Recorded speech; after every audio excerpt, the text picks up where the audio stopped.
Because of COVID situation last year, interest rate actually dipped quite a lot. For fixed rate, it used to be at 2%, but for last year, interest rate actually went down to. We also actually help a lot of business owner, SME business owner, whereby they have been renting for the last couple of years. And when they engage us, then they find, actually they can get up to financing. Then technically, it makes more sense for them to rather than every month they are paying to the landlord instead of paying to their mortgage loan.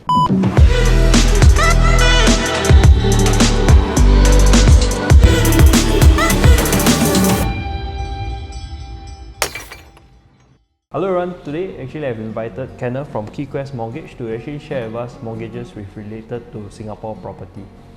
Hi Randa, thank you for inviting me for today's session. I'm very happy to be able to share with you some of the tips you should be looking out for when you're purchase or doing refinancing. So today actually, Kenneth, can I understand a little bit more, what is TDSR or even MSR itself? Because I think many of the consumers have heard these terms, but actually do not understand what are they.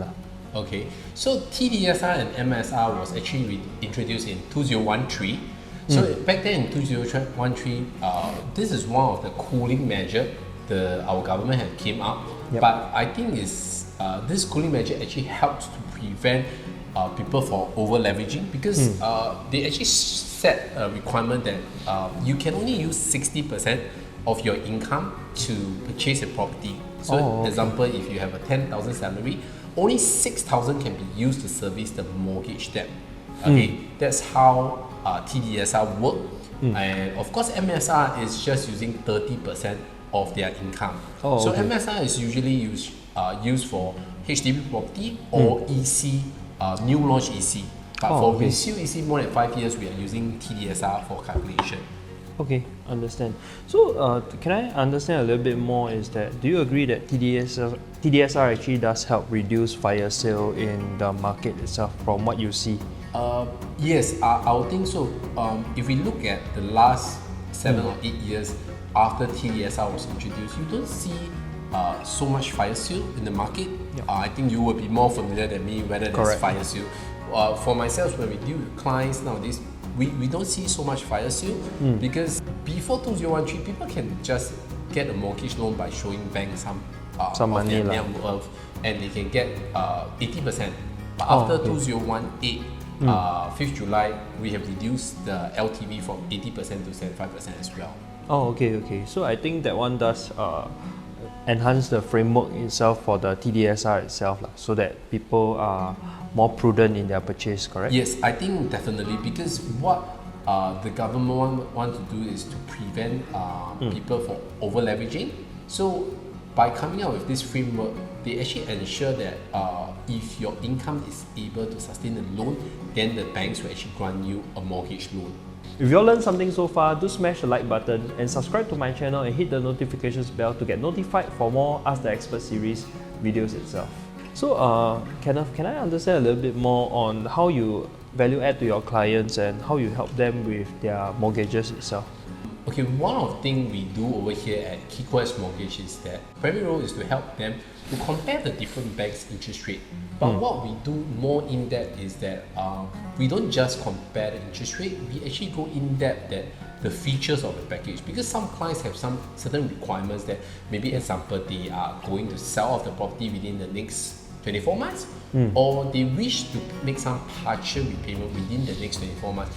That's where we will actually cater a package whereby there are such clauses which allow customer to make partial repayment or to sell within the next 2 years without any penalty. So this is very crucial, because within the lock-in period, right? Yes.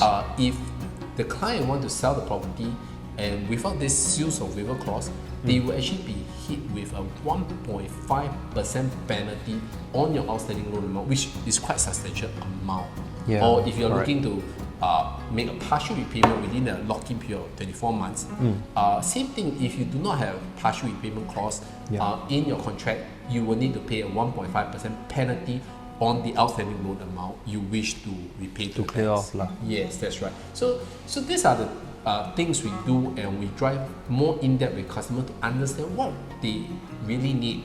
And some of the additional values we also provide is that we actually plan out the finance for clients. So if there are plans to do upgrading in the next couple of years, and or they are looking to purchase a property under their kid's name, how should they go about? How should they start planning?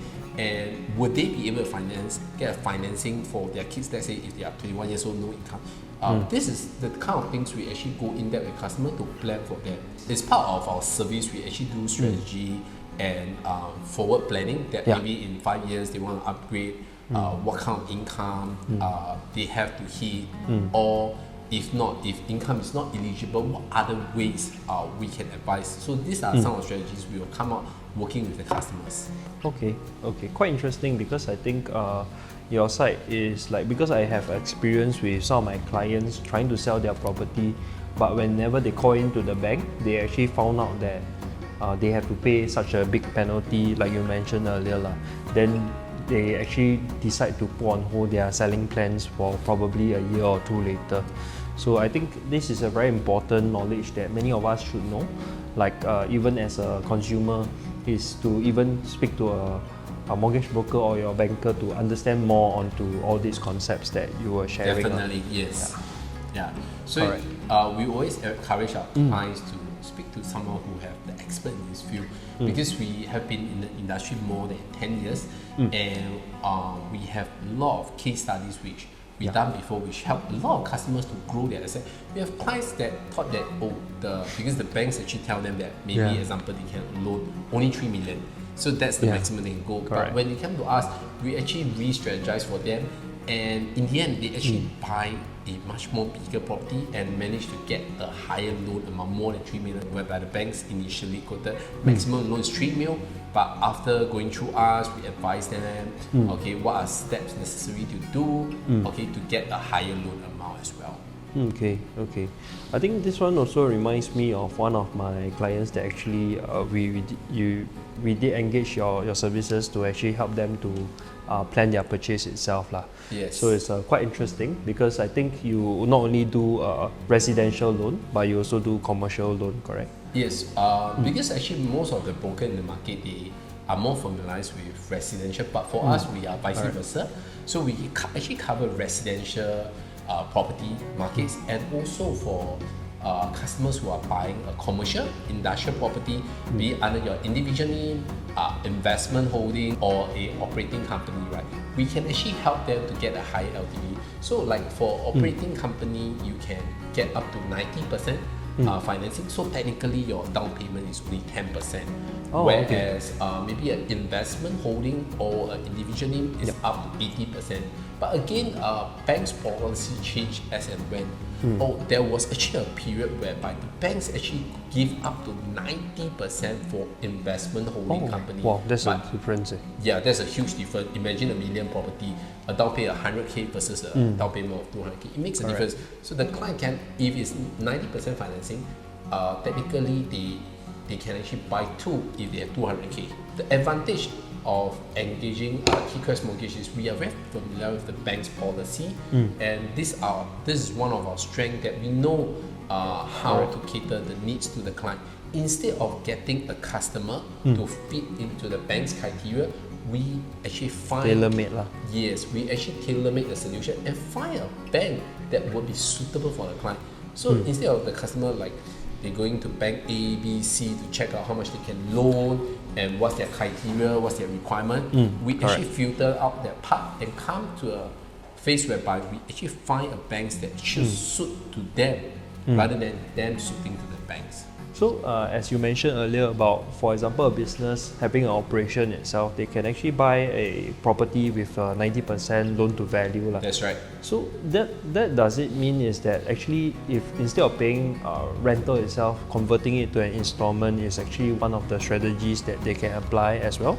Yes, we also actually help a lot of business owner, SME business owner, whereby they have been renting for the last couple of years, and when they engaged us, then they found, oh, actually they can get up to 90% financing. Yeah, then technically it makes more sense for them to purchase the property rather than every month they are paying the landlord instead of paying to their mortgage loan. That's how we help our business owners strategize, because business owner also always have the concern of in terms of cash flow, or Yes, how much correct. do they down pay, the stamp duty. That's where they engage us to plan it out with them.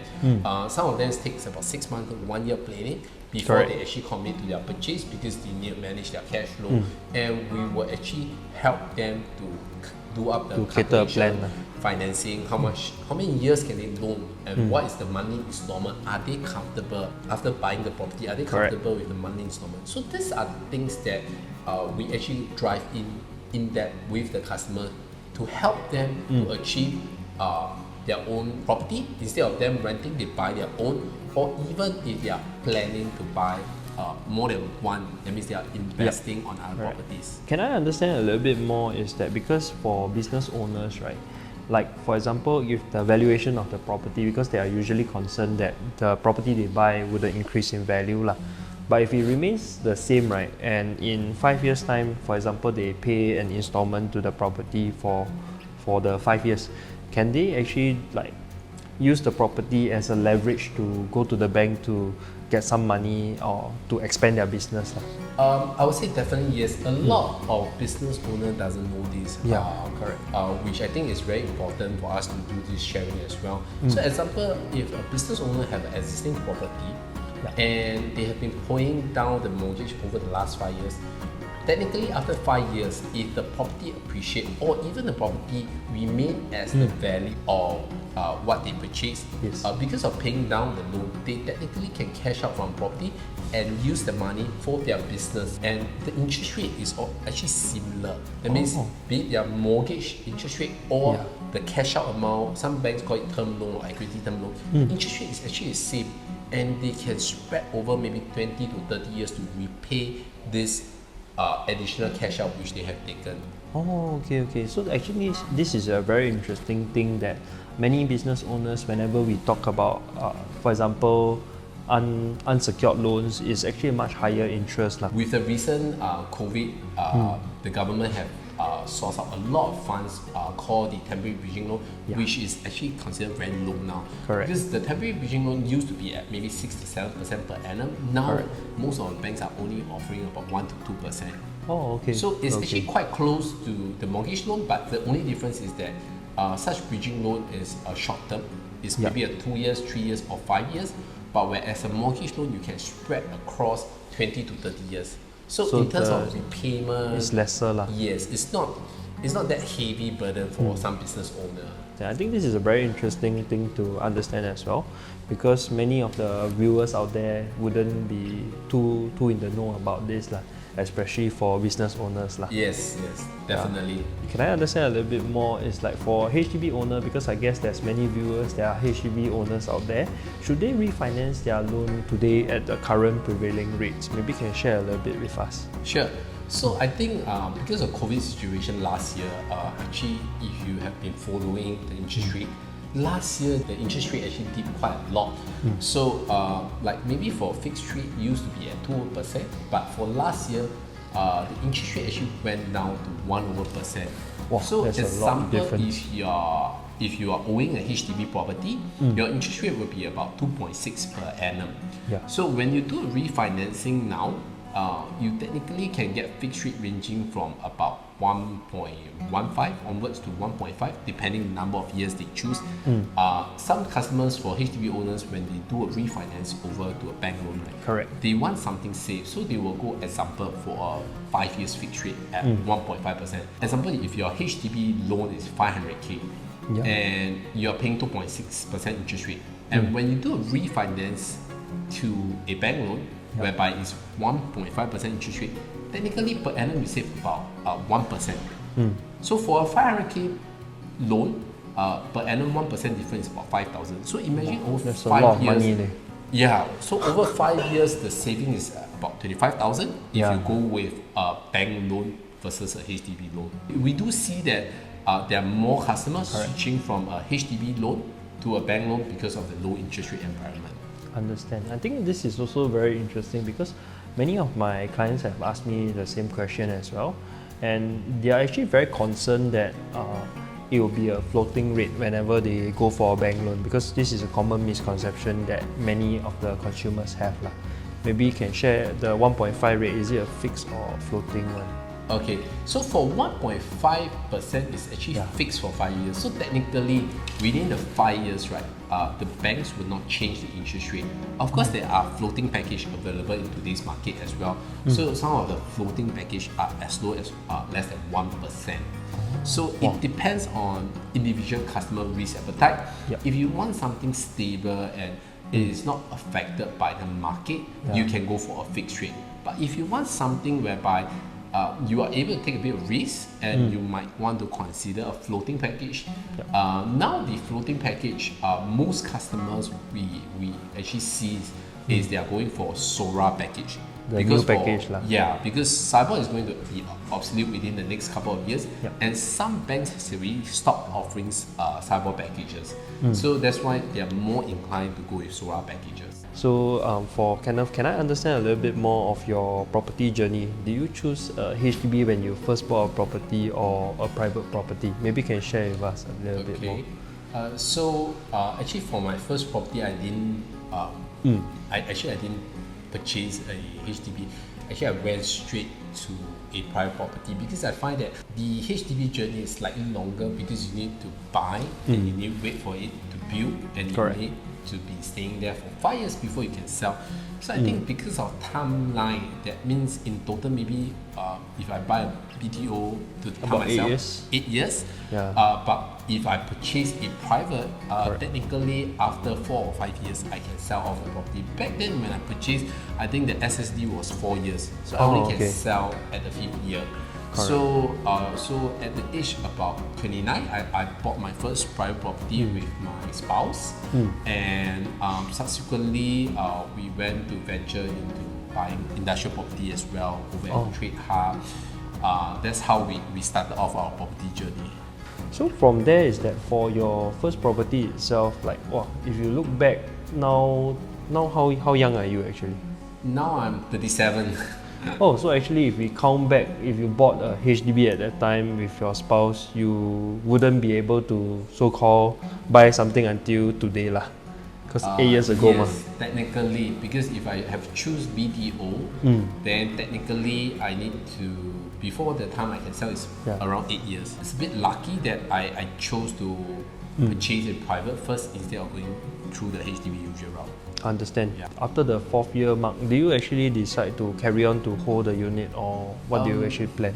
After 4 years, we actually decided to sell because the size is small over there. So that's why we decided to sell and to do an upgrade on our private property as well. So after that, you moved to a 2-bedroom, or? After which we moved to slightly bigger. It's a 900 over square feet property. So double the size lah. Yeah, technically it's double the size. Understand. Then after that, after you did that, do you actually continue to invest in properties, or you stop there? Yes, so like for myself, after purchasing my first private, I actually went on to purchase a industrial property over at Trade Hub. Then subsequently after securing Trade Hub, a couple of years later we sold our property at Alexis. Then we purchased another private property. Then subsequently we purchased another industrial property as well. Oh, okay, okay. Then in between you also, do you buy another condo as well? The riverfront or something? Yeah, that's so sometimes I also forget. So too many properties already. No. I think there's a lot of people out there who is doing better than me. So I'm just a bit lucky that I was able to purchase. Maybe I have 2 private properties now. One is over at Anchorage, the other one is at Riverfront. So after Anchorage, we bought Riverfront after 1 year, and subsequently then after Riverfront, we managed to purchase another industrial property located at City Hub. Okay. So actually right now, I think we are here because we are at his office itself. Yeah, so it's a very nice place itself lah. So actually quite interesting is that you are practicing what you preach to many of the consumers, because you also bought a place for operational use as well lah. Yes, because for myself, I think I'm definitely a strong believer of using asset to grow my wealth. Correct. And through times, I have also saw a lot of my customers who actually is using property as Correct. an investment tool to grow their asset class, and they also make a lot of money. Because back then, when younger days, when I was in the banks doing Correct. mortgage loan for commercial industrial property, that's where I see my customer like buying a property and selling within 3 years, they make like 100K or more. So Correct. I was counting, wow, you technically is like an average salary worker who earns Correct. 2,500 a month per annum, they earn about 30,000 Correct. spread across 3 years. So I was saying, wow, so when can I be doing The that? next one. Yeah, to do so it. but when I stepped in to purchase my investment property like industrial, all this, to be frank, I didn't make money because I bought at the highest point. But thankfully, because before I purchased, actually I was looking at the industrial for 3 years. Oh, okay. Consecutive 3 years looking at same property.